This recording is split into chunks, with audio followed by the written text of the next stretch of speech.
I'm Ralph Preston. William Lowe and I are here for another roadmap discussion. This is a really important one, and it's probably a lot bigger than a half an hour. We could probably do 30 hours instead of 30 minutes on attitude and dealing with what's happened to you post-stroke. But, we're going to give it a go tonight and see how far we can get. And if we need to, we'll keep going in another segment. William, if you were going to start us off, we were both going to give a little bit of background on our stroke experience and how attitude and some of the things we did played into our success. So, William, I think why don't you start us off, and then when you're done, I'll give a little bit of background on what I found useful in my recovery.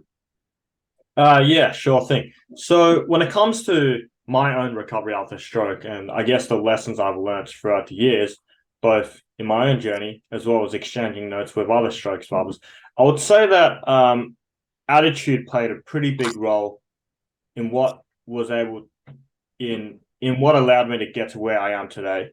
And I think when I think about attitude, one of the biggest lessons which I learned in my recovery, which really allowed me to see changes and improvements in my own recovery, was this idea of taking responsibility. And when I talk about the idea of taking responsibility, what I mean is accepting from the get-go that the onus is on you to take responsibility for your recovery, in that you're 100% responsible for where you want to steer your recovery towards and the outcomes or the quality of life which you want to live. And basically what this means is that you cannot depend on anyone else to travel this recovery journey for you. No one else is going to. I mean, it's not like where you break your arm and you can depend on someone else to put a cast on it and allow you to recover naturally from it. But rather with stroke recovery, it's something which really only happens when you put in the hard work in your recovery. And what this means is taking responsibility for the steering wheel of your recovery and making sure that you're doing the things on a day-to-day basis or a month-to-month basis to make sure that you're constantly recovering, and to make sure that you're constantly being able to expose your brain to certain exercises or certain experiences which will allow that neuroplasticity to happen, and in turn allow you to see more improvements and changes in your recovery after stroke. And having said that, you can have all of the support in the world, and you can have all of the people around you and the best resources, but at the end of the day, they can't help you get to where you want to go, or the promised land. At the end of the day, it's up to you to take responsibility for your recovery, to put in the hard work and do what is necessary to make things happen, so that your brain is able to wake up some of those connections or some of those signals which might have been lost or weakened since you had your stroke. And I think that's a really powerful one, because it can be very easy, and I know this through interactions with other stroke survivors, to say that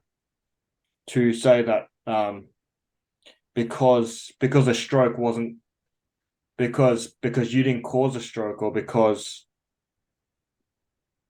you weren't held responsible for the stroke, it happened right out of the blue, that you don't have to feel so that you don't have to take responsibility in order to make your life better, because it's not something which you did yourself, or in other words, it wasn't your fault. So I think that if you adopt the idea of taking responsibility, I mean, just speaking for myself, it was really helpful for me, because I had my stroke when I was 17 years old. It really allowed me to become aware of what was necessary in order for me to drive my recovery forward and get to the place I am today.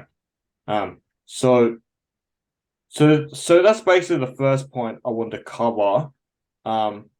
But before I go on to the next point, I just want to bring it back to you, Ralph. You and I were having a conversation earlier about this idea of taking personal responsibility of what you need to do in your recovery. I was just wondering, did you want to share your thoughts with the people who are watching this right now? Sure. Yeah, like you, I ended up taking responsibility for my recovery fairly early on in the whole process. I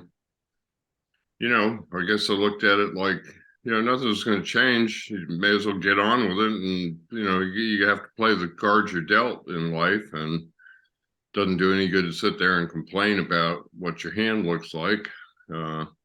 It's what you have to work with. Excuse me. There are a couple of things that were in the forefront of my mind shortly after I had my stroke, and I think I'm going to mention them, and I'm going to mention how I dealt with them, because I think that I looked into everything I did, but there's this whole thing about like, why did it happen? I'm not talking about like, well, you had this type of stroke, or the doctors don't know what type of stroke. I'm talking about there are just some things in life that, you don't know why they happen. And if you try and figure out something that can't be figured out, you're likely to drive yourself crazy. So that was one of the first things I said to myself. There's no real point in trying to figure out why this happened. I mean, and then you also get into the whole blame thing. If I was going to blame anybody, I guess it'd be myself. I didn't do everything that I could have done. Of course, I didn't know I was headed for a stroke, or I probably would have done everything I could have done. Whether that would have prevented it or not, who knows? There were other people involved, possibly. You never know the answers to these questions. So, you can't really say exactly why something happened or make sense out of it. So I was able to just put that out of my mind and get a little closer to taking responsibility and acceptance by doing that. And I think that's an important first step. There's another process that a lot of people get hung up on before they get to a real decent level of acceptance. And I don't think I don't think anybody can really take what I consider responsibility for their recovery until they get over some of these things and actually get to acceptance. So, and one of them is grieving. Grieving's part of the whole process. When we have a loss, a lot of times we tend to regret or grieve that loss. And a stroke is certainly a loss. And I just see an awful lot of people that are looking to find the old them. And, they lament the fact that they aren't the way they were the day before their stroke. And one thing I say to people is, if you had a twin and they didn't have a stroke, they can't go back a month, a day, or a month, or a year either. Every day we wake up like yesterday's gone. I mean, there are lessons to learn from it. I'm not saying that you shouldn't pay attention to what happens to you in history, but there's really nothing much you can do about yesterday when it's today. So, all these things are real easy to talk about, and they're real easy to write down. They sound good on paper. Making them work in your life is a difficult process, and I'm certainly not trying to make light of them in any way by, talking about them and, covering the whole beginning of the recovery process in 5 minutes. But basically, so some of these are things that, you have to get over. I didn't find it useful to try and figure out why things happen. I didn't find it useful to blame myself, other people involved, and I certainly wasn't going to blame God. I didn't really, I grieved. I didn't really look for the old me. So I was lucky in that sense. I didn't hold on to the old me. By the time I left the rehab hospital at day 22, I think it was, um, I said to a nurse, I'm going to be the best new me I can be. You wouldn't make a statement like that if you were hanging on to the old you. I understand that not everybody can do what I did. I don't have the answer as to, people like talk to me sometimes and they want me to like tell them, well, exactly how you did that. Like there was, instructions for it. Just got to let go and go with the flow and go with what's happening to you today. You got a chance to do something about today. You don't have a chance to do anything about the yesterday. It's gone. So those are some of my thoughts on the early part of recovery, because it takes a while to get to taking responsibility. It takes a while to get to acceptance. It takes a while to get to having and holding on to a good attitude. So those are my thoughts on the beginnings of the process. I'm sure you've got some more, William, so I'll toss it back to you. Yeah, sure thing. So a couple of things just popped in my mind when you were talking, Ralph, and I just wanted to highlight the idea that you mentioned. You know, it's no good to think about why things happened, and I think this is really important because when I think back to my own recovery, I mean, I can say for sure for the first month after I had my stroke, I was going through cycles in my mind, just asking myself why this happened. And just being in a very dark place. And when I kept asking myself this question of why, it just made me feel more helpless in my recovery.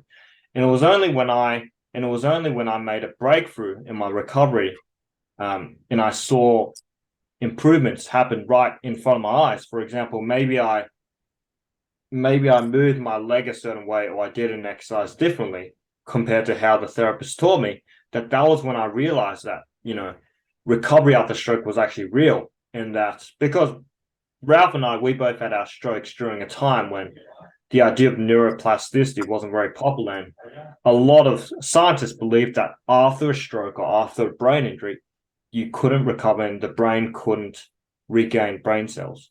So for me, once I had that breakthrough moment, that was where I got really centered and I stopped asking myself why things happened. And I told myself that, okay, well, if I'm able to see changes, then let's see what we can do to actually get this thing handled or get stroke handled so that I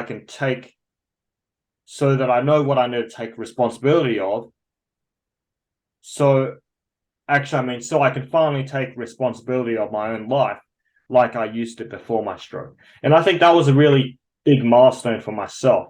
And granted, this will be very different for all stroke survivors, because some people will take maybe different amounts of time to reach that level where they maybe have acceptance and maybe they realize that they can actually make things happen in their recovery and that maybe everything they've been told by the therapist is not what it seems. And that although they've been told something, they've proven to themselves that it's actually quite different to what they've been told, and that recovery is actually possible despite the damage that they've experienced since they've had their stroke. So I think that's just a really big point. And I think that if you can overcome the mental chatter of why the stroke happened to you, then it can allow you to open up the window to take personal responsibility of of your recovery and identify to yourself what you need to do to move a lot closer to getting back more responsibility of your life and your stroke, just like you would have before you actually had your stroke. Well, get back more responsibility over your life, just like you had before you had your stroke. Sorry. And that leads me on to my next point, which I was actually reminded of when Ralph, you were talking about focusing on the things which work, which is the idea of focusing on the one thing which you can do each day to actually move your recovery forward. And I think this is a big one because every day you get a limited amount of hours to work on your recovery after stroke, and you can either choose to spend those hours reminiscing about the past and what happened yesterday or what happened before your stroke and how good things were before your stroke, or you can focus on the things on where you are in your recovery and what are the things which you can do on that day which can allow you to move a lot closer to living your best quality of life after you've had your stroke, or seeing more changes in your recovery after stroke, which will inevitably allow you to reach your recovery goals. And that also reminds me of another idea of mine, which is this idea of forgetting about the concept of the old version of yourself or the old me. And this is actually something which I've seen a lot from a lot of stroke survivors, as well as in myself. It's this idea of trying to get back to the glory days or glory days of the past and how good things were in the past and what the old version of yourself would have done. And I think this can be a good thing because sometimes it might make you a little bit happier to reflect back on the past. But I think because recovering from stroke is such a significant experience in anyone's life, and you need to get into that place where you're really focused on recovery, the easiest way to get to that place as quickly as possible is to spend less time thinking about the past but rather on what you can do in this present moment to make changes happen so that you can progress in your recovery after stroke and see more changes or improvements in your recovery. So I myself, I'm guilty of this mistake.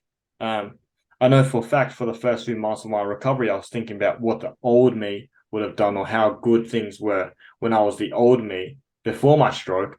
And this really took away my focus from the real matter at hand, which was think about what I could do to actually move the needle forward in my recovery after stroke.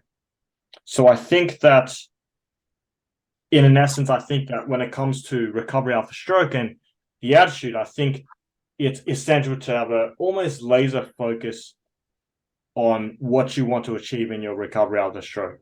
And this really comes down to taking responsibility of what you can do in the moment in order to actually improve your circumstances so you can move closer to where you want to go in your recovery or the quality of life which you want to live after you've had your stroke. And I also think that in order to get to this place, you have to shed a lot of aspects of yourself which you might have thought were really important, such as the old version of yourself. Because even if you do recover to, let's say, 90% or 100%, it's very likely that the stroke itself would have changed you, and you're not going to be the exact same person you were before you had your stroke anyway. So I think because stroke recovery is an ongoing process and is a constant process of refining how you do certain things in your life and adapting to life after your stroke, whether depending on your level, depending on how severe your stroke was, that it's essential that you work with what you've got and you make the most of it and really focus on the things which are going to move your recovery forward day by day, rather than reminiscing about the past and thinking about the what ifs and the whys, and playing victim to recovery after stroke, which I know, given my own personal experience, is not very helpful. Playing victim to stroke recovery, it's more powerful to own your recovery and take responsibility of your recovery, as if you were to take responsibility of, let's say, something you dropped at home, like a mug, and it's up to you to do what you can to clean up the mess, and not to say that your stroke was a mess, but to do what you can to make the situation better. Okay. Well, I don't want to leave anybody with the impression that, I was able to just turn all these things like off on, right away when, early, no matter how early on it was. You're going to continue to think about some of these things even after you're starting to reach some level of acceptance. I know I did. I didn't always have good days. I had some bad days. But here's the thing that I would recommend, which would be to just start. Because if you can always think about these things, and you don't want to let thinking about them keep you from getting better. So my advice would be to, get on with it. It's kind of what I did. I just kind of started a routine. I looked and said, okay, these are things I learned how to do in the rehab hospital. These are things I can do by myself. These are things I can't do by myself. And I just made up a little bit of a routine, and I started doing it every day. And, I found I didn't think as much about all of the, grief and blame and acceptance process when I was exercising. I had a focus on what I was doing, and also it tended to shift my focus towards getting better as opposed to doing the poor, pitiful me thing. And, I did that too.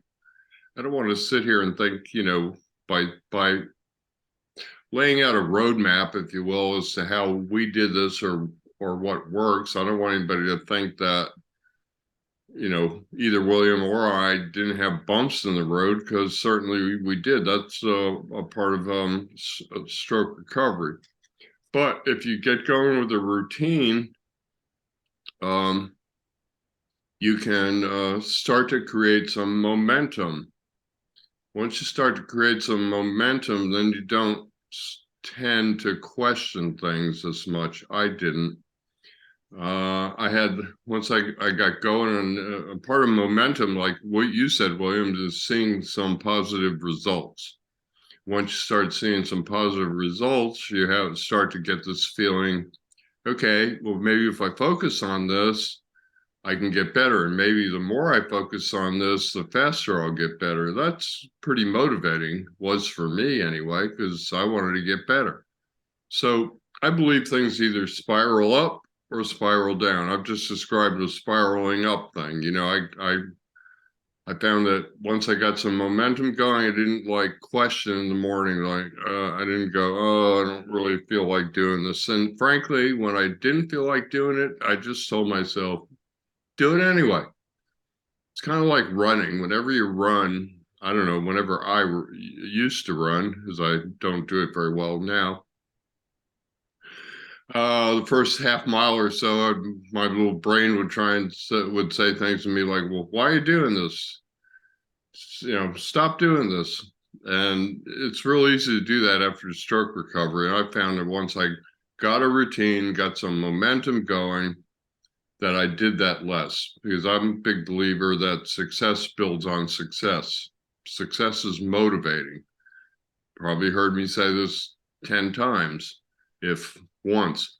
And that is, if you set small achievable goals, then you start meeting your goals. And then you have success, you get motivated, you start to spiral up. when you sit in a wheelchair and you think about everything that you could be, but you can't be anymore, all of your losses and everything, you tend to not want to get up out of that wheelchair and do anything about it, and you start basically a downward spiral. I don't think things stay static. They either spiral up or they spiral down, and we're in control of them. That's not so easy to feel like you're in control of everything after a stroke, because a lot of things are out of your control. And it's pretty easy to feel like when you're sitting in a wheelchair and you can't hardly stand up, that your whole world is out of your control. But how do you do something about it? Try and grab it and get control over it again. And the way that to do that is to get going, establish a routine, create some momentum, and just try and keep at it. And allow yourself a bad day here and there. It doesn't do any good to beat up on yourself. We're all human.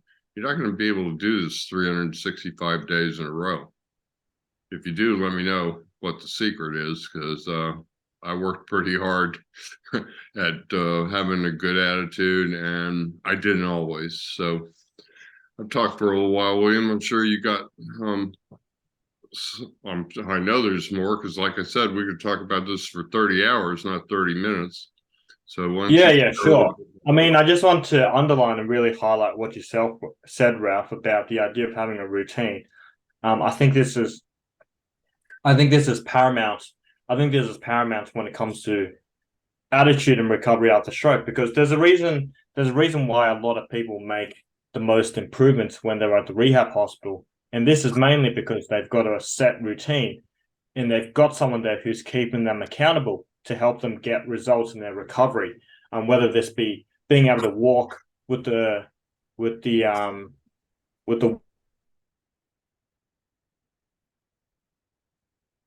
being able to get back more use of their hand and their arm when they're in the hospital. But quite often when people finish from the hospital or get discharged and they go home, the incentive for having a routine, it can go away because you're back home. And it can be quite easy to relax. It can be quite easy to relax into how your life was before your stroke. And that can, and if you're not careful, that can take away from your focus on what's most important, which is obviously taking responsibility of your recovery and looking at things you can do to actually make recovery happen so that you can see more changes and improvements. And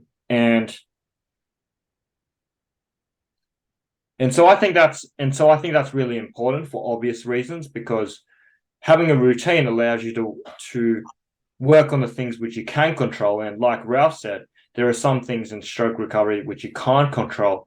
And I'm just going to take the example of being in a wheelchair. You might think that if you're stuck in a wheelchair that you can't do any exercises, but in fact you can do exercises. When you're in a wheelchair, if let's say your goal is returning to walking, one thing you could do is you could practice marching while sitting down in your wheelchair, because what that will do is that will obviously train up some of the muscles which you would use when you're trying to lift up your leg when you're learning to walk independently again or trying to move towards that goal.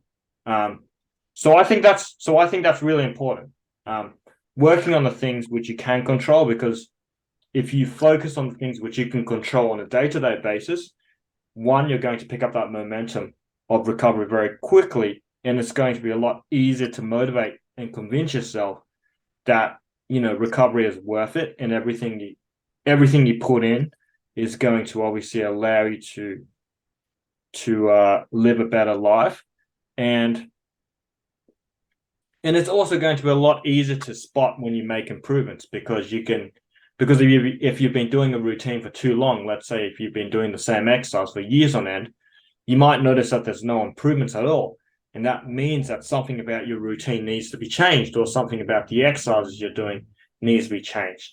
And when you change the exercises and when you change the routine, then it can give you an indication of whether or not you're making improvements in your recovery after stroke. And that can be quite rewarding, because if there's anything I've learned from my own recovery, as well as from what the stroke survivors who I coach have told me, when you get feedback that something is working, in your recovery, and that's something that can help you move closer to your goal of returning to walking, or being able to learn how to relax your fingers more, then it can be a lot more encouraging to continue on the journey and take more responsibility over your stroke recovery, knowing that what you're going to do is going to result in more recovery, and it's going to allow you to get back to a place which is as close as possible to who you were before your stroke, or if not, become a person who was better than who you were before your stroke. So that's just one thing I want to highlight. And then another thing I want to highlight is this idea of making sure that you surround yourself with clinicians or people who you can learn from, so that you can benefit your own recovery. So what this might mean is that when you're spending time with your physical therapist, you take the time to ask questions so that they can give you an education on how to think like a therapist, so that when you're discharged from hospital or when you run out of insurance, you know what you need to do in order to guide yourself on your own in your recovery after stroke. Or it could be learning from Ralph and I, or watching these videos and just picking up I guess the tips we share every single week, because who knows, it could be the one thing that we say that makes the difference in your recovery, whether this be the idea of flickers of movement, which is a concept which we covered a while back in one of these roadmaps. It could be the idea of making sure that you're not performing unnecessary movements in your recovery after stroke.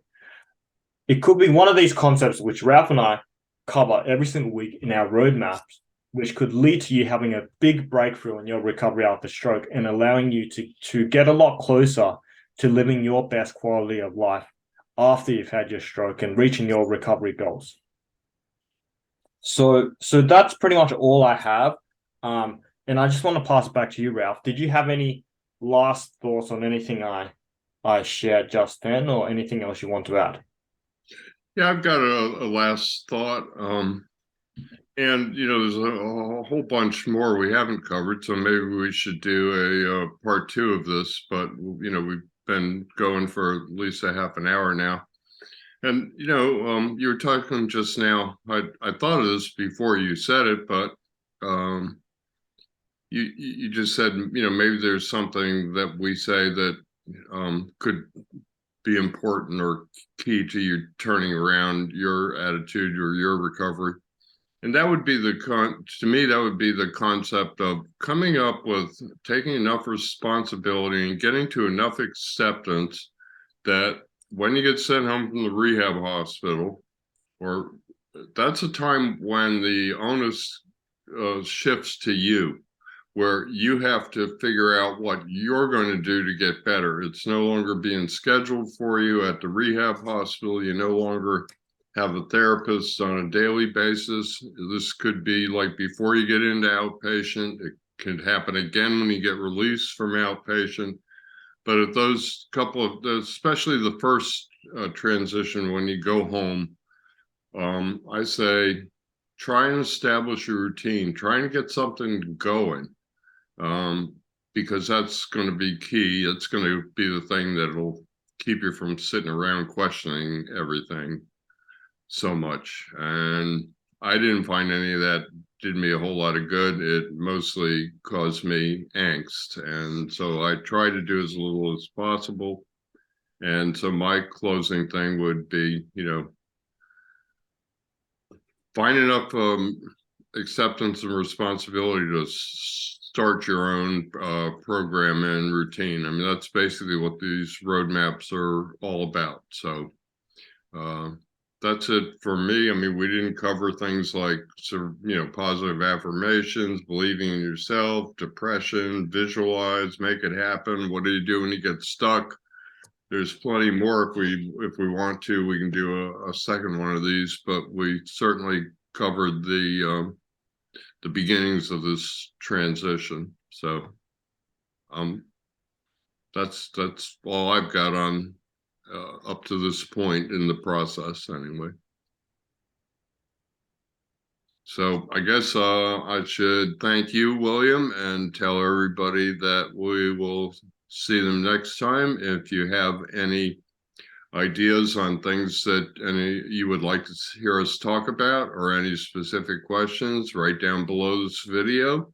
If you're watching it on YouTube, there's a place where you can put your comments. If you look at any of the comments on any of the older ones, you'll find that we tend to answer them. So we kind of feel like we know what we're doing. We're not sure what everybody wants, so we appreciate feedback. If you have any feedback for us, please leave it. And other than that, William, thank you once again for your time. And I guess we'll see everybody next week, next time. Great. Thanks, Ralph.